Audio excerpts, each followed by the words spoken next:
It's Tuesday, August 20th. Here's what we're working on this morning. Metrolink says multiple services will be affected by the potential railway strike or lockout. U.S. President Joe Biden gets a rousing ovation. Whoa, there he is at the Democratic National Convention in Chicago. And Jeff Goldblum stars as Zeus in a new Netflix comedy series.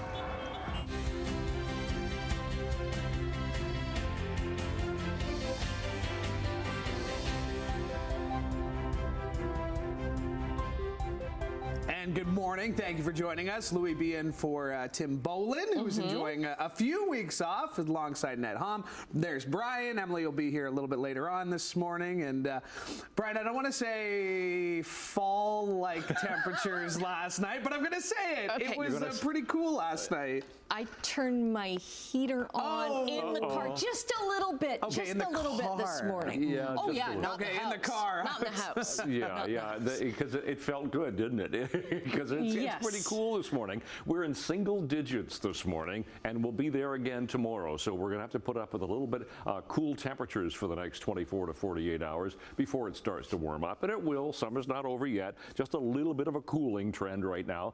We got to 17 yesterday. That was it. That was the high for the day. Way below seasonal. And right now we're sitting at 9. So we will climb today. We'll get a little bit better. We should hit 20 degrees for the day today. Mix of sun and clouds generally. Still have that bit of a northerly wind. Keep it on the cool side for the day today, but definitely we're going to warm up as the week goes on. And we'll talk about that coming up in a few minutes. Sun's not up yet. We're another half an hour from sunrise this morning. There's the 403 at Waterdown Road. No problems there with traffic this morning. We've still got some lingering construction in some areas, but generally we have no volume. We have no collisions. Nikola Tesla Boulevard looks good. Here's the top of the Burlington Skyway Bridge. So once again, Toronto-bound lanes are heading away from us. On that camera, let's flip way ahead to Brodie Road. Looks pretty good at the moment. So we have nothing going on as far as the traffic report is concerned. But we will keep you posted. Weather and traffic coming up in detail. Right now, the news. Thanks, Brian. If you take GO Transit from Hamilton or Milton, you could be impacted by the potential railway strike set to take place on Thursday if no deal is reached by then. With more on what you need to know, Sean Cowan is live from the Aldershot GO station. Good morning, Sean. Good morning, Louis. Well, Metrolink says that if you normally take the GO train out of the downtown Hamilton station, you could be impacted. That station will be temporarily suspended if a strike does happen, but you can still jump on at the West Harbour station or right here in Aldershot. Those two stations, as well as other ones along the Lakeshore line, will not be affected.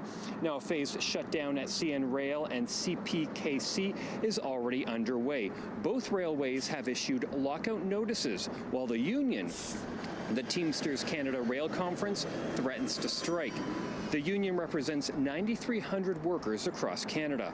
A full cargo halt could begin just after midnight on Thursday if no deal is reached. Not only would the strike have an impact on GO Transit, but also small businesses that rely on trains for shipping and receiving. Over time, it could be crippling. You're talking about goods and services, some of which have already stopped being traveled or being brought to destination. So you're talking about lack of supplies. If small business owners don't have those supplies that they need to either create a good, sell to their clients, or using a service, well, they can't offer it to their consumers. They have to reduce their activities. And Metrolinx also says in the event of a strike on Thursday, the Milton line would also be temporarily suspended. Those customers are encouraged to either jump on the Kitchener line or the Lakeshore West line, or perhaps use local transit. For now, Annette, I will send it back inside to you. Okay, thanks very much. Well, police have made another arrest after a daytime shootout in central Hamilton earlier this year, and it's thanks to officers in British Columbia. Hamilton police had been searching for Malcolm Davis since a shootout in an alley between Kinraid Avenue and Barton Street on May 13th. Police say the 25-year-old was arrested a week ago in Saanich, BC on Vancouver Island. The Hamilton Police Fugitive Apprehension Team brought Davis back to Hamilton on Friday. Police are still looking for one other suspect. Two British nationals have been arrested in Hamilton for a roofing repair scam targeting seniors. On August 14th, Hamilton police received a fraud report from a homeowner on Barton Street East and Kenilworth Avenue. The suspects, posing as a legitimate company, convinced the victim to make a hefty down payment for what they said was urgent roof repairs. After receiving the initial funds, they then demanded more money before the victim realized she was being scammed. The two men were arrested when they returned for more money. Both appeared in court and had their bail denied. Police say the suspects just entered Canada in late 2024.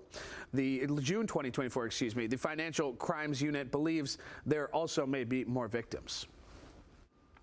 Norfolk OPP are trying to identify two people wanted after a break-in at a business in Delhi. Just before 3 in the morning on Monday, August 12th, a white pickup truck was used to get into the outdoor storage area of a store on James Street in Delhi. A lawnmower, log splitter, and 3 kayaks were stolen. The suspects were wearing dark clothing and their faces were covered. One was wearing red gloves. Police say one of the suspects is about 5 feet tall, the other 5'7" to 5'9". A Port Dover boutique has been badly damaged by a crash and subsequent fire. Norfolk OPP released this photo of the store on Main Street in Port Dover. Now, early Sunday morning, an SUV crashed into the front of it. The driver and a passenger ran off before the police got there. The owner of the store, 13 Reasons, posted on Facebook that she'll be in touch with anyone who has an online order or who's waiting for product to arrive. Parents in Burlington are demanding answers after their daycare suddenly closed 3 of its classes. I'm extremely upset. Not only is it frustrating to have to take time off work for childcare at the last minute, but it also erodes trust.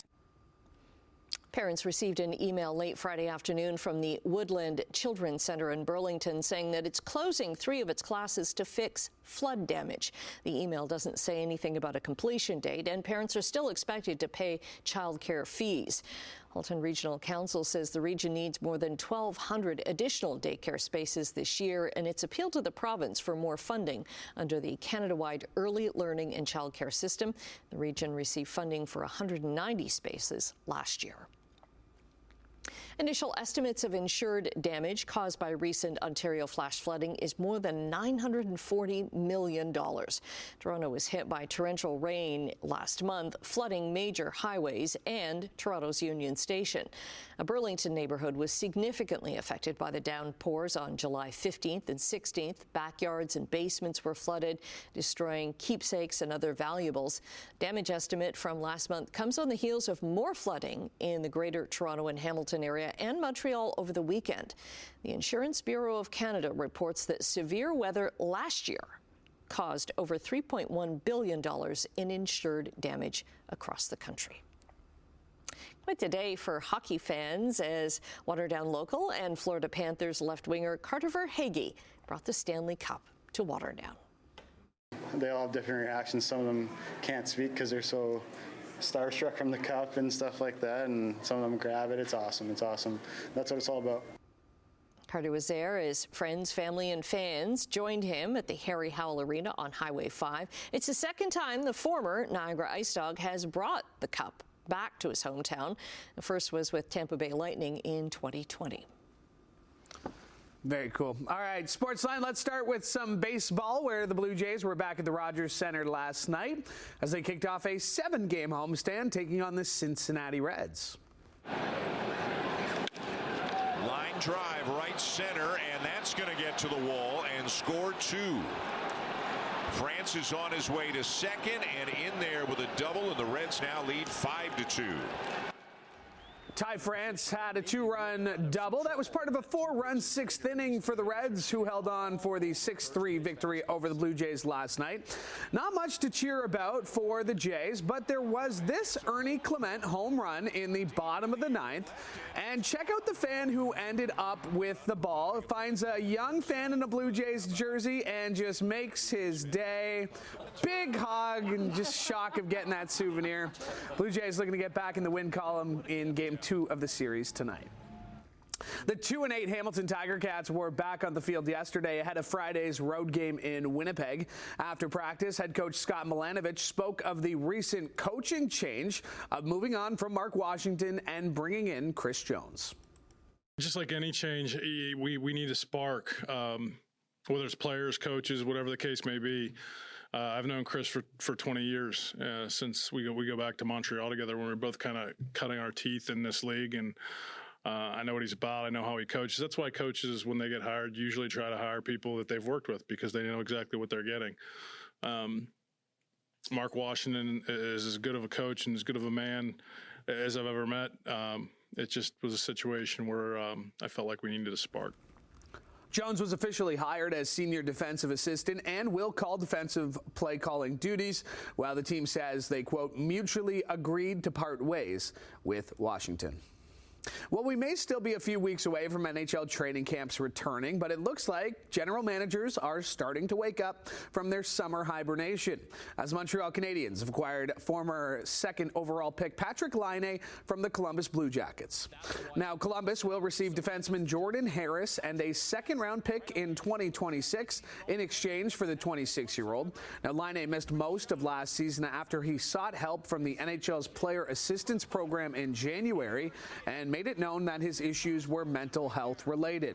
The Finnish winger has 2 seasons remaining on a 4-year, $34.8 million contract. Meanwhile, in 4 years with the Blue Jackets, Laine had 64 goals and 74 assists.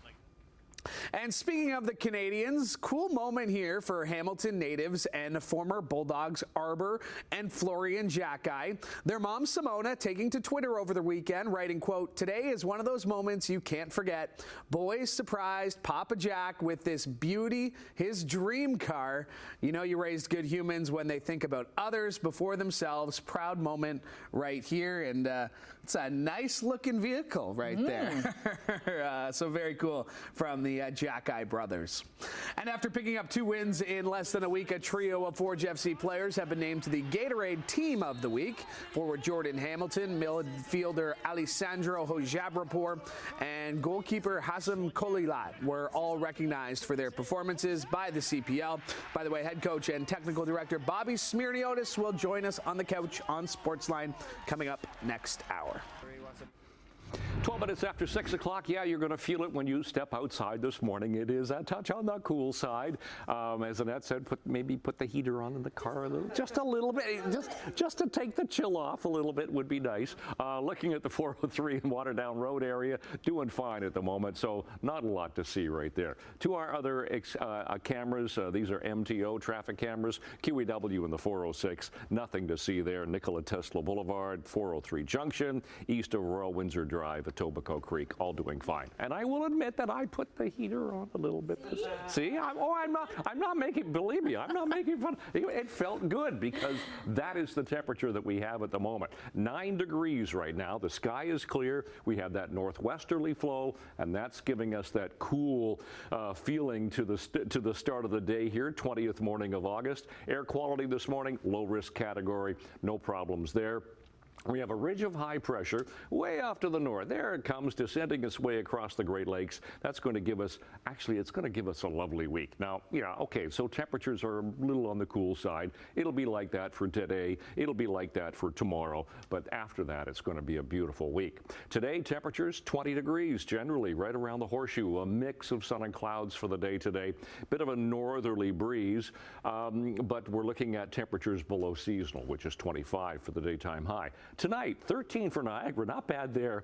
But again, single digits overnight for a lot of areas, 5 for Kitchener and Guelph, but it'll be double digits for Halton Peel into Toronto. And then tomorrow, 22 degrees. So we climb a little bit to 23 in some areas, but once again, a mix of sun and clouds, and we hang on to that bit of a northerly flow. So stepping out the door this morning, well, the sun's not up yet. It's mainly clear. It is cool, and we're sitting at 9. And we'll look at the long range coming up. Annette, Louie.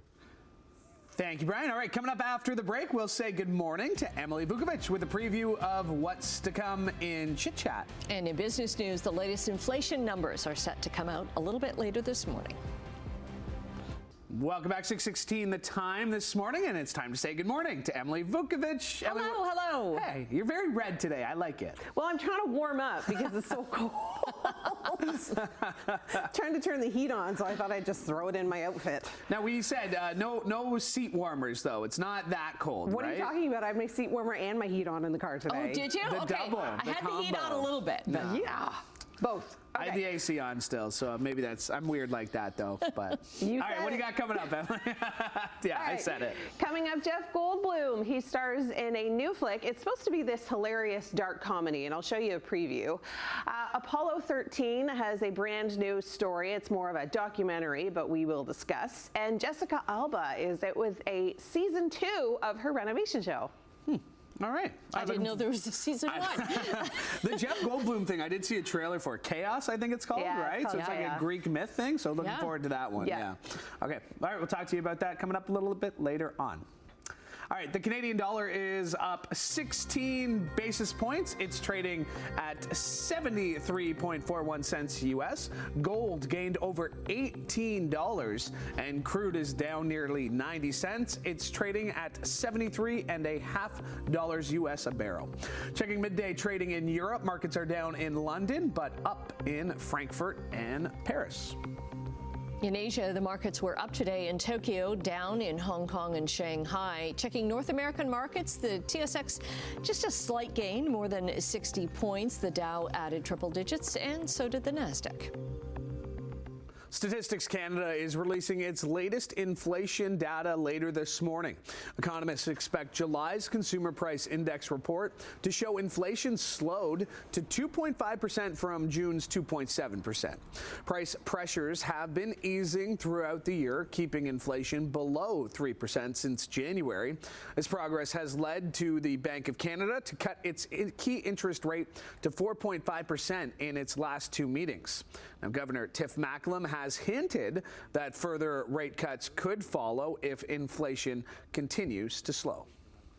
Interest rates in Canada starting to ease a bit, but borrowers and lenders are still feeling the pressure. Analysts will closely examine the strain as Canada's big banks get set to release their third quarter results. So TD will kick things off with their earnings report on Thursday, covering the 3 months ending in July. That's when the first 2 Bank of Canada cuts came in, bringing its key interest rate down to 4.5%. Banks followed suit, dropping their prime rates to 6.7%.